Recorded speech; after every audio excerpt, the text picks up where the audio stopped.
कथा भगवान श्री कृष्ण ने कहा कि किसी भी मंत्र में ओम सर्वोच्च क्यों माना गया है। राधे राधे। जैसा मित्र मैं नीतू पांडे ट्यूब चैनल सबका स्वागत करती हूँ। इस प्रसंग का वर्णन श्रीमद् भगवद गीता मिलता है। भगवान श्री कृष्ण कहते हैं कि कोई भी मंत्र बिना ओम के पूर्ण नहीं होता है।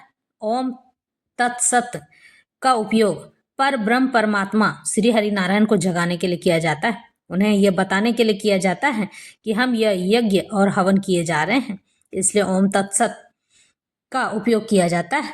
ओम का अर्थ होता है परम का सूचक, यानी कि जो परम परमात्मा है। तत् का अर्थ होता है वह, सत का अर्थ होता है शाश्वत, जो कि इस ब्रह्मांड में निश्चित तौर पे हो। इति का मतलब होता है इस प्रकार, और निर्देश का मतलब होता है संकेत।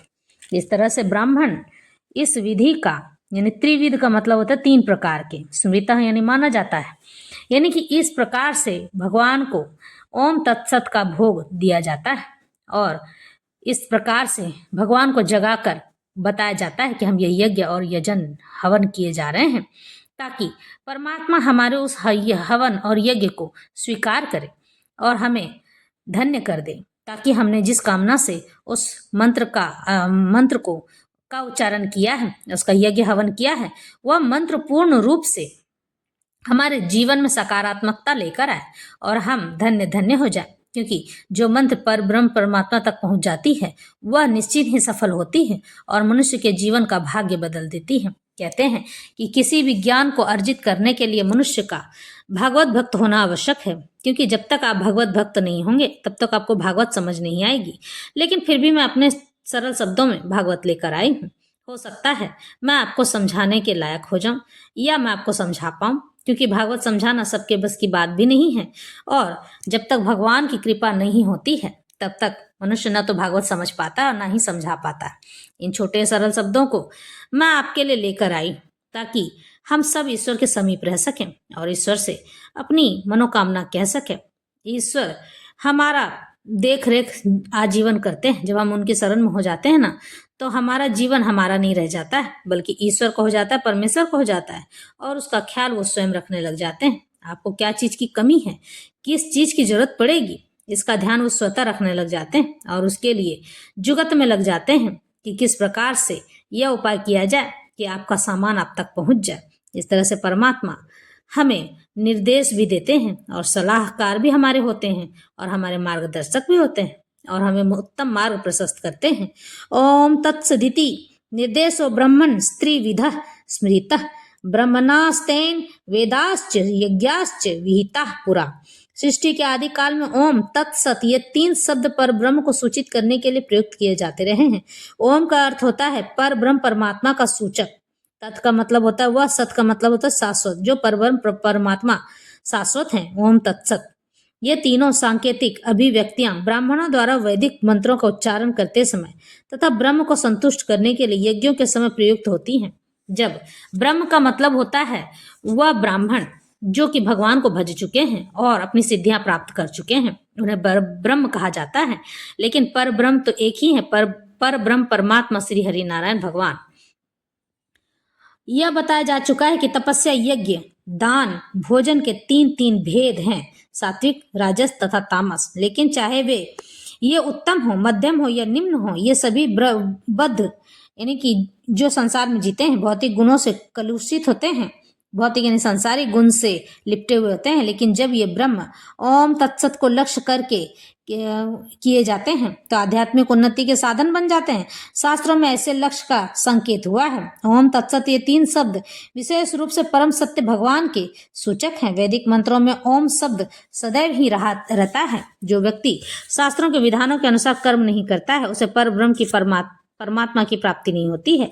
भले ही उसे क्षणिक यानी कि थोड़ा ही फल प्राप्त हो जाए, लेकिन उसे चरम गति प्राप्त नहीं होती है, यानी मुक्ति और मोक्ष नहीं प्राप्त होता है। मतलब यह है कि दान, यज्ञ और तप को सतोगुण में रहकर करना चाहिए, यानी कि बिना लहसुन प्याज खाए, बिना मांसाहार का प्रयोग किए, बिना शराब पिए, यह सब करने से भगवान अति प्रसन्न होते हैं। सतगुण उसे ही कहते हैं जो सच बोलता है और जो ईश्वर की शरण में रहता है। रजो और तमोगुण में संपन्न करने पर ये निश्चित रूप से निम्न कोटि के होते हैं, यानी कि ऐसे दान, ऐसे यज्ञ का कोई महत्व नहीं रह जाता है। जो मांसाहार का प्रयोग करते हैं, शराब का सेवन करते हैं, स्त्री को सताते हैं, और यही नहीं कई प्रकार के भी ऐसे अवगुण, वेश्यावृत्ति वगैरह का कार्य करते हैं। ओम तत्सत शब्दों का उच्चारण परमेश्वर के पवित्र नाम के साथ किया जाता है। उदाहरण के तौर पर ओम तद विष्णु, जब भी किसी वैदिक मंत्र या परमेश्वर का नाम लिया जाता है तो उसके साथ ओम जोड़ दिया जाता है। यह वैदिक साहित्य का सूचक माना गया है। ये 3 शब्द वैदिक मंत्रों से लिए जाते हैं। ओम इत्येत इत्येद ब्रह्मणो निर्दिष्टम नाम ऋग्वेद प्रथम लक्ष्य का सूचक है। फिर तत्, त्वमसि, छांदोग्य उपनिषद दूसरे लक्ष्य का सूचक माना जाता है, तथा सद एव सौम्य तृतीय लक्ष्य का सूचक माना जाता है। ये तीनों मिलकर ओम तत्सत हो जाते हैं।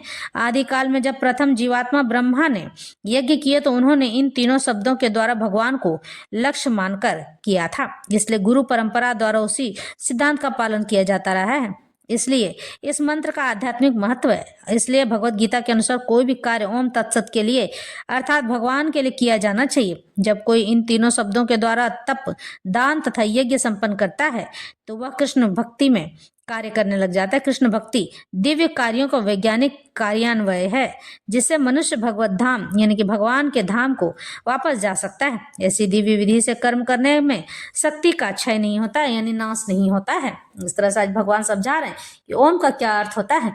ओम पर ब्रह्म परमात्मा को पाने का एक सरल और सुगम मार्ग है। तत् मतलब वह, सत, सत मतलब शाश्वत, जो पर ब्रह्म निराकार होकर शाश्वत इस जगत में विचरण करते हैं, हमारे साथ रहते हैं, उस पर ब्रह्म परमात्मा को हम पुनः याद करते हैं। इस तरह से कहा जाता है।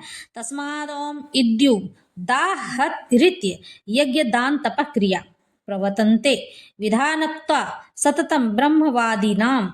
अतएव योगी जन ब्रह्म की प्राप्ति के लिए शास्त्रीय विधि के अनुसार यज्ञ दान तथा तप की समस्त क्रियाओं का शुभारंभ सदैव ओम से करते हैं। ओम तद विष्णु परमम पदम, विष्णु के चरण कमल परम भक्ति के आश्रय हैं। भगवान के लिए संपन्न हर एक क्रिया सारे कार्य क्षेत्र की सिद्धि निश्चय ही कर देती है। इस तरह से भगवान के लिए हमें इस तरह से ही आह्वान किया जाता है। यत्तु प्रत्युपकारार्थम फल मुदिश्य वा पुनः दीयते च परिक्लिष्टम तद्दानम राजसम स्मृतम। किंतु जो दान प्रत्युपकार यानी कि दूसरों के उपकार की भावना से या कर्म फल की इच्छा से, यानी कि मैं दान करूंगा तो मुझे धन मिलेगा, या अनिच्छा पूर्वक यानी आधे मन से अरे दे देते हैं, चलेगा तो चलेगा, नहीं तो चलेगा तो ठीक है, किया जाता है, वह रजोगुणी राजस कहलाता है।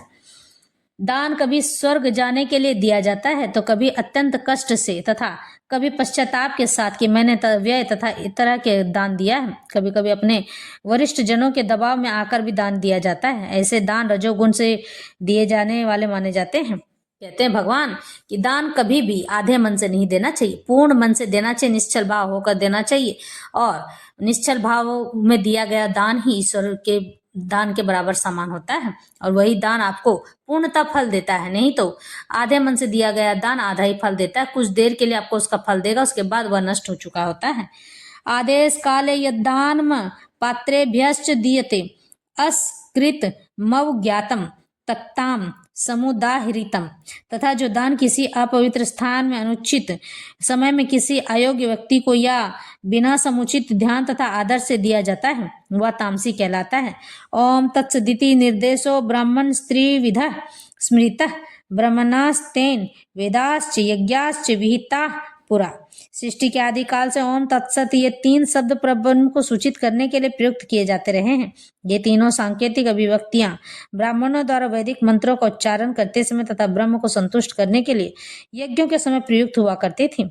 इस तरह से भगवान समझा रहे हैं कि इस तरह से ही किया जाना चाहिए दान, और इस तरह से ही कहा जाता है सभी चीजों को।